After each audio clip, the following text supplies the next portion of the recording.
Oke, bismillahirrahmanirrahim. Assalamualaikum warahmatullahi wabarakatuh. Kembali bertemu dengan saya Emiruddin di blog rekam lagu.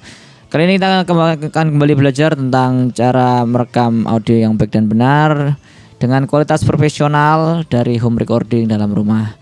Karena kita tahu dalam masa-masa Covid seperti ini kita ingin berkarya, tetapi ya apalah daya. Tapi tetap kita bisa berkarya dengan maksimal meskipun dalam rumah. Baik, kita mulai saja.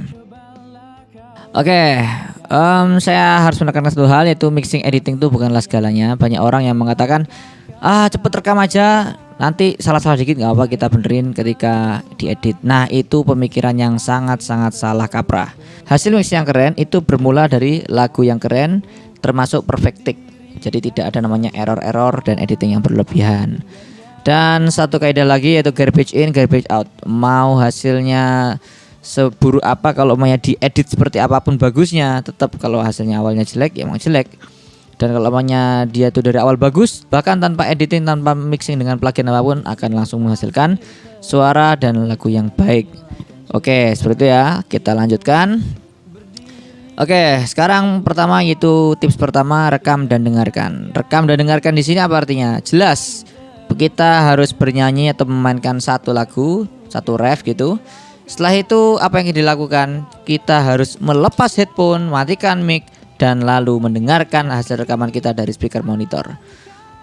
Kerjaannya kayaknya nggak menarik ya. Masa kita rekam main satu baru beberapa kali take langsung copot dengerin lagi. Nah, ini pentingnya karena banyak sekali perbedaan dari home recording. Kita itu seringkali menjadi one man band. Artinya manajemen tukang cukur, kita yang datang, kita yang memasang mic, kita yang memasang komputer, lalu masang segalanya, lalu kita main, akhirnya take semuanya dari awal sampai akhir, dan itu akhirnya tidak memberikan kita waktu yang cukup untuk mendengarkan hasilnya. Banyak sekali kasus-kasus orang-orang yang rekaman sendiri, dia mencoba merekam sampai akhir, ternyata ketika didengarkan butuh edit lebih, butuh melodyne, butuh ini itu sangat sama sekali tidak ideal untuk dijadikan lagu. Maka biasakan setelah merekam sedikit bagian dari lagu, stop, dengarkan dari speaker apakah bagus atau tidak. Kalau jelek, apa yang lakukan? Ganti mic-nya dulu, lalu perbaiki letaknya, mungkin terlalu dekat sehingga bumi, atau terlalu ngebas, atau terlalu jauh sehingga kurang bulat gitu suaranya. Dan tentunya ganti alat musiknya, kalau emang jelek ganti gitar, ganti senar, ganti drum, ganti bass, ganti ampli, apapun itu. Dan andaikan memang kita belum menguasai, latihan lagi. Ya jujur saja, kita memang seringkali ketika itu terburu-buru rekaman, ingin cepat rekaman, ternyata belum siap. Untuk masalah mic ini sangat penting ya, karena kita bisa melakukan EQ dengan menggunakan mic. Ketika mic itu semakin dekat dengan suara, entah itu ampli, entah itu mulut, maka dia akan semakin ngebas. Itu namanya proximity effect. Dan kalau semakin jauh, maka akan semakin hilang bassnya, semakin cering. Nah, andai kita mau rekam gitar akustik, maunya ngecering atau ngebas, maunya main solo atau cuma meramaikan aja. Nah, itu harus dipikirkan sehingga nanti kita mendapatkan suara yang diinginkan dalam mix. Oke, lanjut. Nah, challenge selanjutnya, tantang musisi, audionya yang dihasilkan yaitu no edit. Artinya di sini yaitu benar-benar menguasai sehingga rekamannya itu benar-benar tidak membutuhkan waktu yang lama. Nah, ini perbedaan yang besar antara rekaman sendiri dengan rekaman profesional. Ketika rekaman sendiri, kita tidak ada tekanan deadline dan tidak ada tekanan biaya. Jadi, take aja bolak-balik karena nggak butuh biaya banyak. Sebenarnya rekaman di luar, ketika kita datang ke studio profesional, di mana alatnya mahal, ada orang-orang berpengalaman di dalamnya, kita akan tertekan dan waktu. Mas, ini cepet ya, ini akan ada rekaman setelah ini, ada jadwalnya. Semakin nambah take, masih kurang puas, take-nya nambah, akhirnya nambah satu shift lagi, bayar lagi. Nah, karena ada tekanan bayar, tekanan biaya dan lingkungan yang profesional, akhirnya kita serius. Nah, ini minusnya dari home recording. Maka kita harus buat tekanan sendiri. Dan gimana biar bisa keren? Kuncinya itu kita harus menguasai alat dan lagu.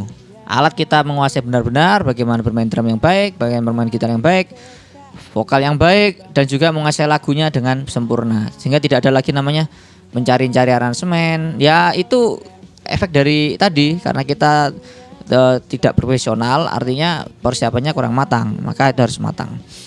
Fun fact, banyak sekali fakta-fakta dari recording yang kita dengar. Lagu yang kita dengar baru rilis kemarin itu ternyata persiapannya butuh 3 bulan bahkan 4 bulan sebelumnya. Dan yang lama itu bukan take-nya tapi rehearsal. Rehearsal itu istilahnya gladi. Nah, gladi berkali-kali dengan di depan produser. Produser itu adalah orang yang bertanggung jawab terhadap kualitas suatu album.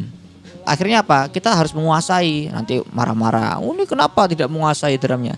Ini kenapa kok jelek ini? Akhirnya direvisi. Nah, itu perlu dan seringkali tidak ada di dalam proses rekaman home recording. Maka berkali-kali latihan, take-nya sekali kalau bisa. Bahkan seringkali mesin profesional take-nya nggak sekali, 2 kali, bahkan berkali-kali sehingga dapatkan hasil yang maksimal.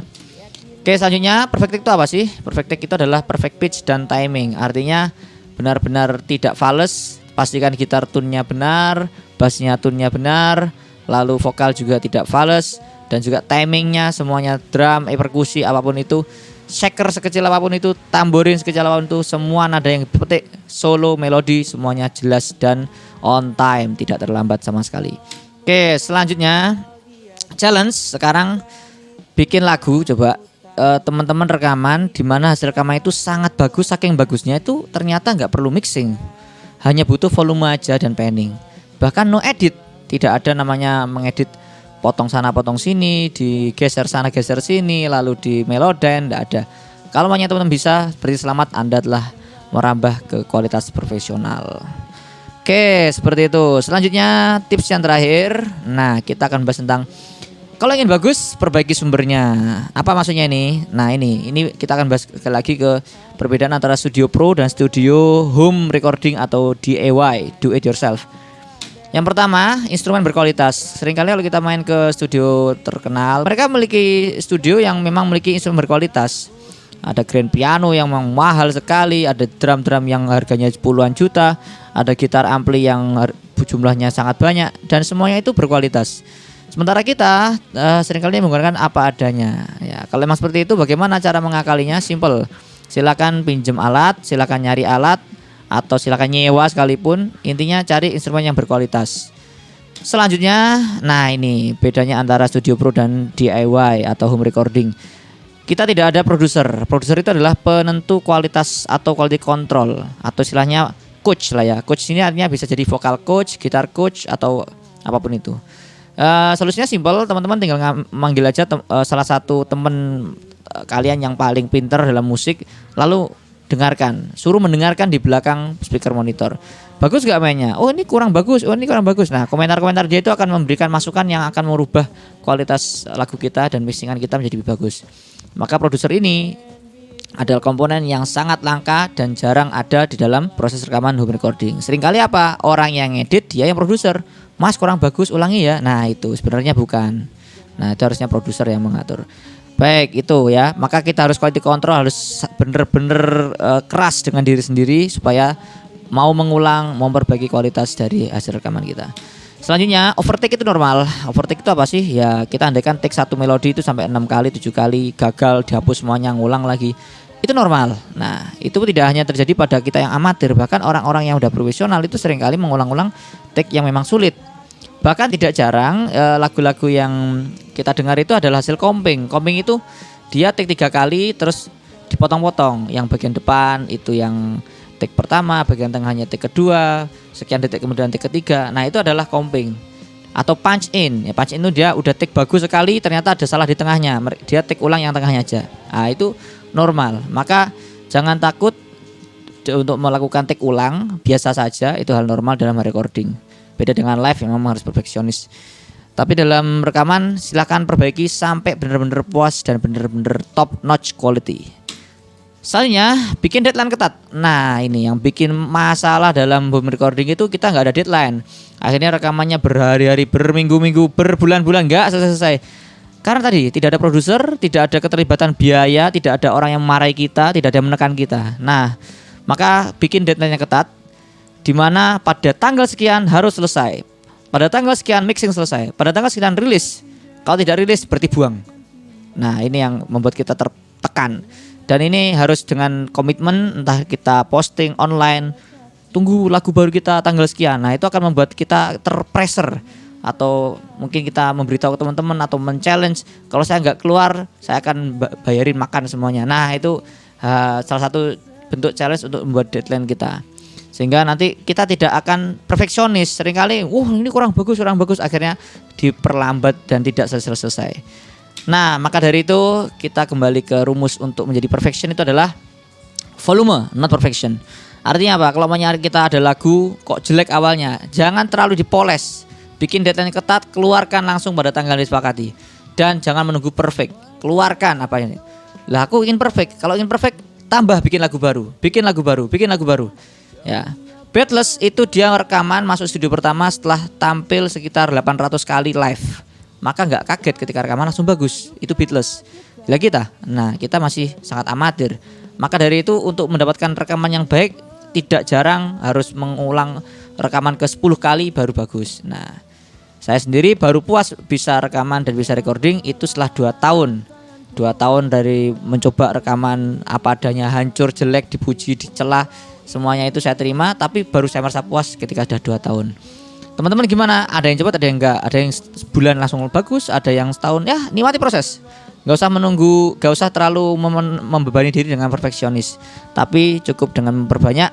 Kalau jelek karyanya bikin lagi. Kalau kurang puas bikin lagi. Tidak perlu mempoles yang lama, diulang-ulang lagi, enggak. Seperti itu.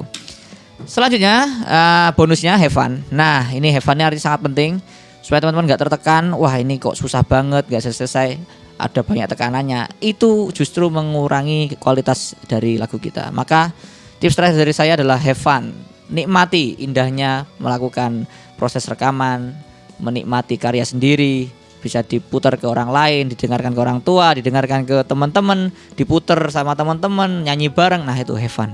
Kalau teman-teman tertekan dengan semua ini, maka akan hilang seni dari karya kita, dan itu sangat kita hindari.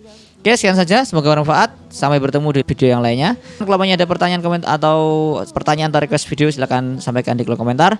Mohon maaf juga jarang update, mulai masuk kuliah dan seterusnya. Seperti itu. Assalamualaikum warahmatullahi wabarakatuh. See you next time.